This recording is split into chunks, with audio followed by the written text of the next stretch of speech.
Hi, Victoria. So good to see you again. How are you doing? I am good. It didn't feel like very long that we talk in here, but we have been busy with all the other content. I hope everyone is enjoying it so far. Yes, today we're going to be talking about something that is quite an honest conversation about things we as harp learners have avoided doing. I think this will be something our audience can relate to. And both you and I are going to share things that we just didn't want to do as harp learners. And we've maybe come around or are coming around or are still in the battle. So stay tuned to hear all our 5 things that we avoided doing and maybe do now.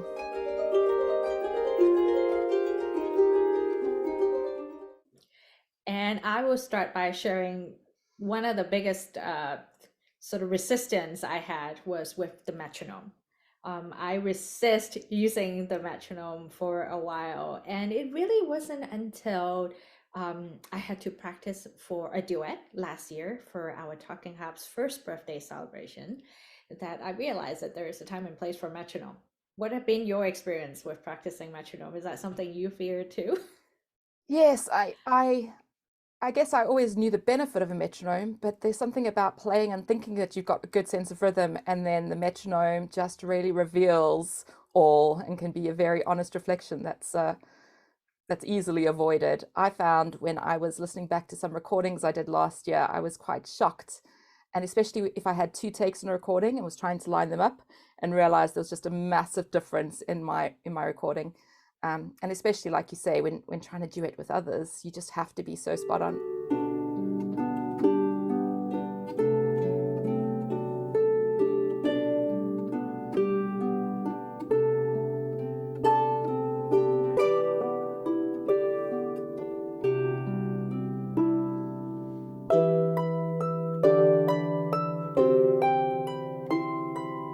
Or even with Heather's Christmas collaboration in December, that really showed me I was playing, I thought with the metronome, but sometimes just before and just out. So that's something that I've had to kind of knuckle down and do. And I must say, the more that I've been playing with the metronome, the more I'm actually starting to like it now.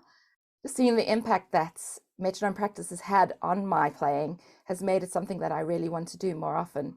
And by doing it regularly, I've got better at doing it, I think, and less prone to avoid it. I agree with you. And it's also these days we usually have our mobile phone or our tablet where we put our music, and the metronome is right there. So there's a lot of options for us to access the metronome. And yeah, it has become more of a regular routine in my practice now, especially when I'm newer to the piece. I find it to be very helpful for me to establish a good rhythm. And you can really make it fun. You can put different drum beats on. I know friends who put kind of strange voices on. So there's lots of ways that you can make it practical and work for you, depending what piece you're doing. So that's a good thing. You get better at creative ways of using it. One of the other things that I avoided was lever changing.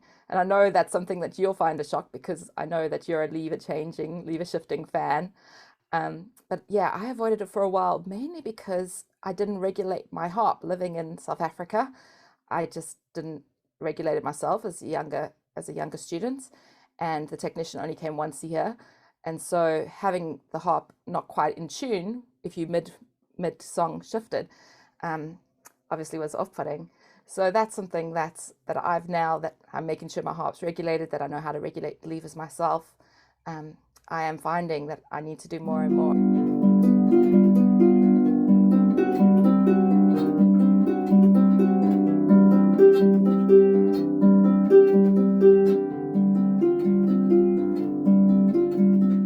Have you found that you avoided anything relating to lever changing, or is lever changing just something you always loved? I think it was something that my teacher have sort of get me doing quite early on in my harp learning. So I never really feel resistant necessarily doing lever change, but pedal change, my goodness.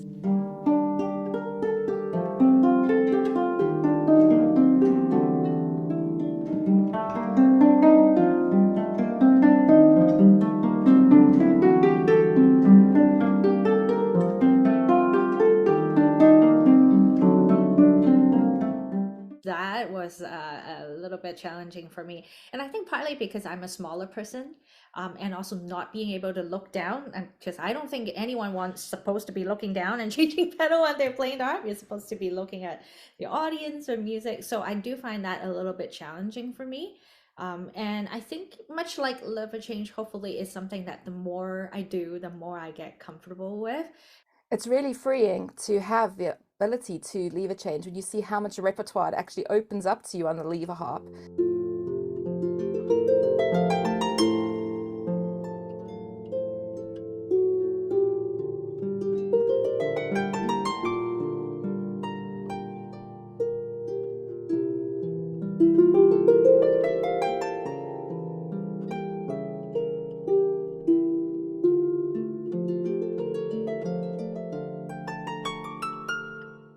It really is a great thing to include.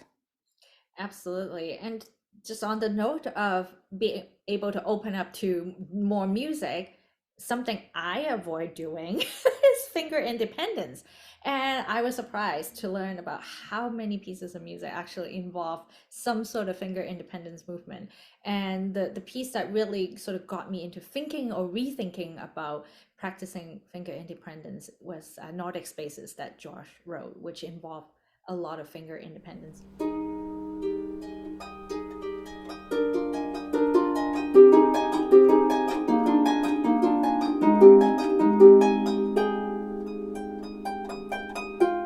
And it also got me thinking just generally about technical work, because it's not something I spend a lot of time on, I have to admit. I usually only deal with it when it becomes a need.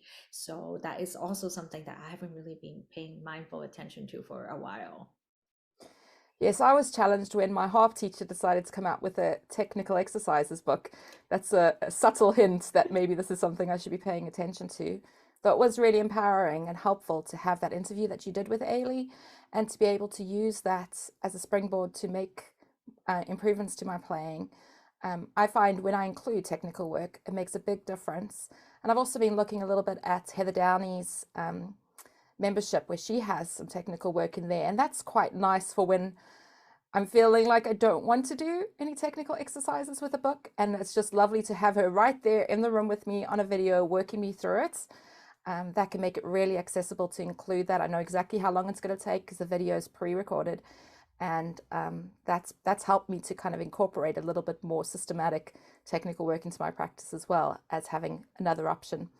So again, using these tools that teachers have put out really does help, and the impact on technical work makes it worth it. But so often we just want to play pretty pieces and forget that actually putting that work in helps us to learn these pretty pieces so much quicker. Absolutely. And talking of playing pretty pieces, another thing I avoided doing was playing for others. And actually, this is still a little bit of a struggle. I've uh, I've always played for others in kind of really safe settings, or often with other instruments. So I play at church regularly, but I'm just a harp alongside other musicians, so I can kind of feel like I'm hiding behind the other musicians in some way. No one's focusing directly on me. Um, and so to play sort of solo harp or on my own has been something that well, I think I'm still working on and challenging myself to do. And one of the ways to develop that has been we both in a harp circle and we play regularly for other people online. And that's also a really good thing that we're all friends. We can play and, you know, we're all growing. We're all in the same boat. We're all trying to grow our confidence. So that's a way that we've been developing our ability to have pieces ready and just that feeling of performing. I also found that recording has been surprisingly, all the nerves and all those things are there as soon as that red button's on. No matter how much you try and tell yourself it's just a normal, you're in the practice room, no one's there, you can delete it if you want. It can really mimic a live performance in so many ways. So recording's been quite good at challenging those nerves. But I think there's nothing quite like having a live unknown audience. And I certainly found that recently when I performed at the open mic, the open performance at Edinburgh Festival. I was surprised how much that was unfamiliar to me. And so it's definitely something that, although part of me wants to run in the opposite direction, I think you just need to jump in and do more and more of. So that's something I'm going to try and do more of in this next year. Yeah, and so your teacher was very instrumental in terms of pushing you to sign up for this performance, which I think it worked out really well at the end. But I have to say, witnessing your sort of anxiety and sort of preparing to get to that point has been a challenge, and I'm glad that you overcame it. And on that note, my teacher at one point in time has challenged me to put together a little program to perform because I am also very lacking in the practice of performing in front of others. And Grace Browning has talked about having those little situations that we can kind of mimic a performance, or playing it for friends in a safe place, or just recording even, right? Those are really good little steps that we can do to sort of build up that confidence in performing. Now, on that note, as you already hear, both our teacher has kind of pushed us off that little safety net of ours, which brings me to the last point, which was to avoid getting a harp teacher. So I studied piano as a young child, and I remember the discomfort that I feel when my teacher pushed me to do things that I'm not necessarily comfortable with. And I think for the longest time, I kind of resist the idea of having a teacher to teach me music because I didn't necessarily enjoy being challenged in those ways. Now, though, when I'm an adult and I sort of want to get back to the music, I think that perspective has changed, especially when I'm realizing that I have the opportunity to find a teacher that is more suited to meet my goal and help me meet my goal. That kind of got me into thinking, yeah, maybe there's a lot of benefit in having a teacher. Yeah, I think that it's really important to have a teacher that's a good fit for you. I've had quite a few teachers of instruments over the years, and when I came to looking for a teacher this time around for harp, I did resist it. I took a little while to choose because I was so aware of the impact emotionally and in your mental health that a teacher can have, and the season that you're in, and how that can change. And it's just really good to find a teacher that is a good fit for you. So it's worth kind of taking that time to find the right teacher. But if you find that right teacher, I think it can be really a catapult for launching your playing further, and like you say, challenging you in ways that you need to be challenged without it being threatening. But actually really being about expanding your comfort zone and growing as a harp player and as a harp learner. So yeah, avoiding getting the wrong teacher is probably a good thing, but taking the time to get the good one. I think both of us really would recommend having a one-to-one teacher if possible. It's not possible for everyone. Both of us take lessons on Zoom so that we get the right teacher, um, and that's really helped access good teachers around the world. So that's maybe a good option for a lot of people who don't have a teacher locally or don't have a good fit of a teacher locally. I think it's really important as harp learners, both of us, when we came to learning as adults, we wanted to make sure we were playing music that we love, and that harp learning is always about doing something we enjoy.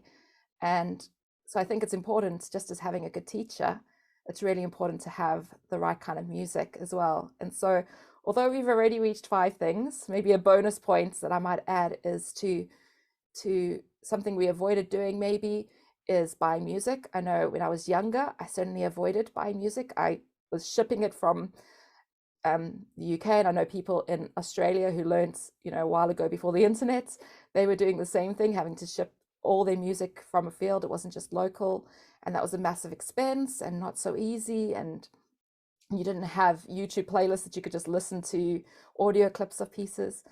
So now that I have all this access to the music, it can be this challenge to buy too much music and then think, oh, I need to avoid buying at all because otherwise I'll buy everything.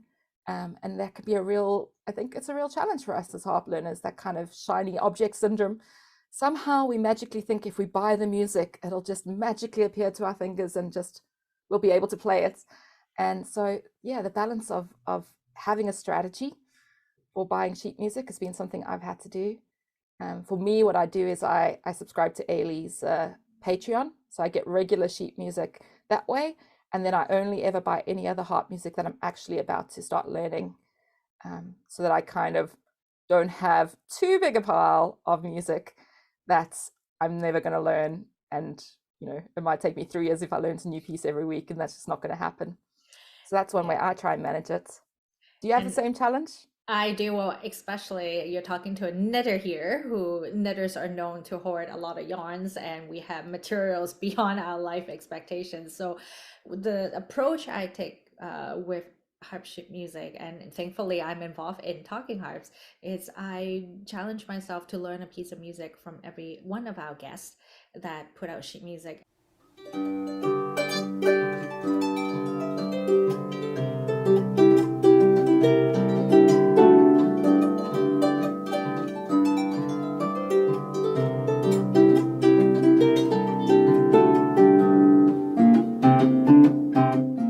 And what that does to me actually is to expand sort of my music horizon, because our guests play such diverse music and their styles are so different. And it's so easy for us to say, I love this type of music or this composer, and just stick with that one genre, and forget about everything else. And I think by sort of making that intentional decision to try out music from very different people, I'm learning new techniques and new style of music along the way. And there are things that I didn't think I would enjoy that I end up really enjoying. And then there were things that I thought when I started learning the harp that I would love, that it turns out to be, yeah, like I'm okay with it, but there's more out there. So yeah, finding that balance and having a strategy to sort of ring in our sheet music collection size has been a really interesting thing to think about as a harp learner and player. Yeah, so I think we definitely discourage hoarding music, though both probably admit that we've had seasons where we're slightly guilty of it. But actually, that challenge that you're doing to learn a piece from every guest is something that our audience can do too. So maybe not every guest, but they can pick a couple of guests that have resonated with them and look up their sheet music. That may be a meaningful way. I think you just need to be selective and make sure you're choosing music that resonates with you and that you love, and maybe with the guidance of a teacher at times. Um, and yeah, I think that would be quite fun to see if any of our audience is learning pieces from some of our previous Talking Harp guests, and maybe they can tag us in those videos and we can comment and see them playing and get inspired ourselves. So we'd love to see that. If any of our audience now would like to do that, please do tag Talking Harps on social media so we can have a look as well. Absolutely. And if there are things that you have been avoiding doing on the harp, or things that you used to avoid doing and you have found a way to overcome it, tell us as well in the comments. We would love to hear from you.